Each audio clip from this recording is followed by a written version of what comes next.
ଲୋକମାନଙ୍କର ସମସ୍ୟାକୁ ଶୁଣିବା ଆଉ ତାର ସମାଧାନ କରିବା ଏ ହେଉଛି ରାଜ୍ୟ ସରକାରଙ୍କର ପ୍ରାଥମିକତା। ଆଉ ସେଇଥିପାଇଁ ତୃଣମୂଳ ସ୍ତରରୁ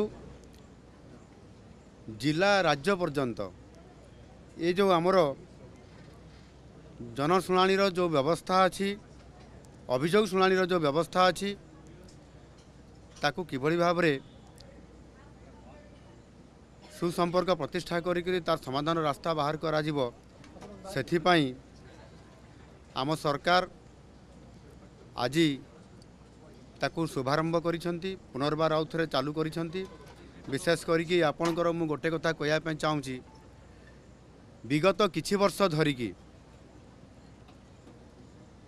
ଅର୍ଥାତ୍ ଗତ ସରକାର ସମୟରେ ଆପଣଙ୍କର ସରକାରଙ୍କର ଏବଂ ଜନତାଙ୍କ ମଧ୍ୟରେ ଗୋଟିଏ ଲୌହ ପାଚେରୀ ଥିଲା।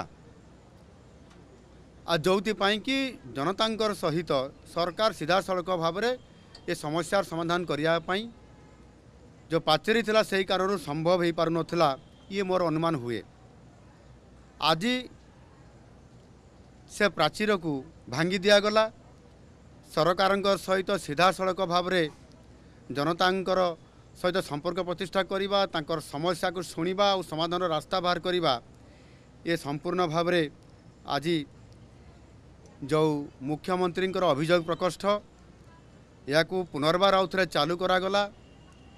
ଏବଂ ଏହାଦ୍ୱାରା କ'ଣ ହେବ ନା 4.5 କୋଟି ଓଡ଼ିଆଙ୍କର ଗୋଟେ ସବୁଠାରୁ ଆଶା ଏବଂ ଭରସାର ଇଏ ଅଭିଯୋଗ ପ୍ରକୋଷ୍ଠ, ଇଏ ନିଶ୍ଚିତ ଭାବରେ ଲୋକ ଆଶା କରିବେ ଏବଂ ସମାଧାନର ରାସ୍ତା ପାଇପାରିବେ।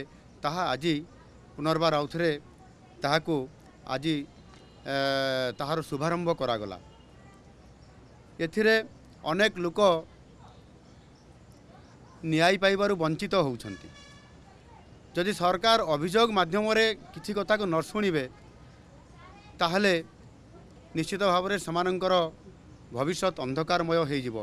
ଏହାକୁ ଆଧାର କରିକିରି ଏଥିରେ ସମ୍ପୂର୍ଣ୍ଣ ଭାବରେ ଲୋକମାନେ ଅନେକ ସମୟରେ ବିଭିନ୍ନ ଜାଗାକୁ ଯାଉଛନ୍ତି, ଅଭିଯୋଗ କରୁଛନ୍ତି, କିନ୍ତୁ ତାହାର ସମାଧାନର ରାସ୍ତା ବାହାରି ପାରୁନାହିଁ।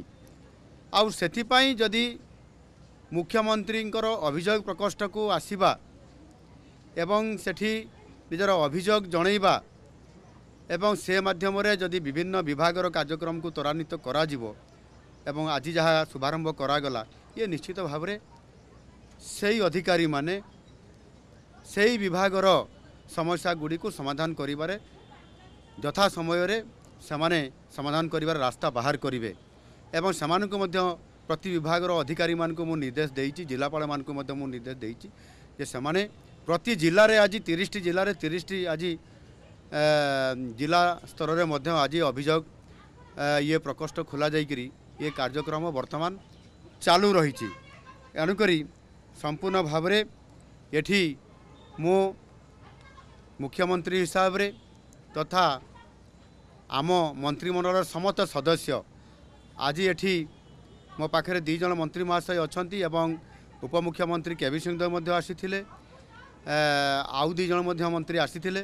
ସମସ୍ତେ ଏଠି ଉପସ୍ଥିତ ରହିକରି ପୁରା ସମୟ ଦେଇଛନ୍ତି ଏବଂ ସମସ୍ତ ଏ ଅଭିଯୋଗର ବ୍ୟକ୍ତିମାନଙ୍କ ସହିତ ମିଶିବା ଏବଂ ତାଙ୍କର ଅଭିଯୋଗ ଗ୍ରହଣ କରିବା ଏବଂ ପ୍ରତି ବିଭାଗକୁ ତାଙ୍କୁ ତାର ଇନକ୍ୱାରି ରିପୋର୍ଟ ଏବଂ ଆବଶ୍ୟକ ପଦକ୍ଷେପ ନେବା ପାଇଁ ସମସ୍ତେ ସହଯୋଗ କରିଛନ୍ତି।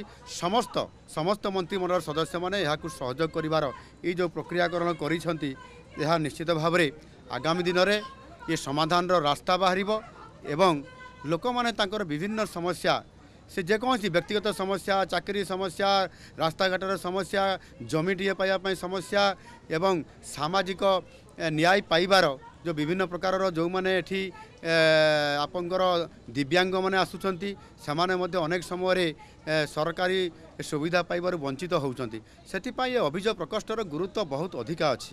ତାକୁ ଯଦି ଆମେ କାର୍ଯ୍ୟକ୍ରମ ସିଧାସଳଖ ଭାବରେ ମାନ୍ୟବର ମୁଖ୍ୟମନ୍ତ୍ରୀ ଏବଂ ସମସ୍ତ ମନ୍ତ୍ରୀମାନଙ୍କର ସହିତ କରେଇବେ, ତାହେଲେ ଆଗାମୀ ଦିନରେ ପ୍ରଭୁତ ସମସ୍ୟାର ସମାଧାନ ହେବା ସହିତ ନିଶ୍ଚିତ ଭାବରେ ଗୋଟିଏ ओडिशार सुस्थ वातावरण तैयारी हवा सहित लोक मान को न्याय मिल पार आउ से ये निरंतर भाव में प्रति सोमवार को सोमवार या को आहुरी सुंदर भाव में एवं यथा समय सारे लोक मानकर ये काम को त्वरान्वित करने आहुरी सुंदर भाव में केमती स्मार्ट भाव में करा ताकू योजना करा होउची मु आशा करी मोर सारा ओडिशार 4 कोटी लोकंकर पाखरे मोर अपील अच्छी एवं मुझे निवेदन करुच्ची से निश्चित भाव में आमे जो गाइडलाइन दौचु जो नीति नियम दौचु से अनुसार से आसतु जिले में भेटंतु जिले में भेटिले जिले लोकंकर गुहारी जदि से निजे निजे एरिया करेंगे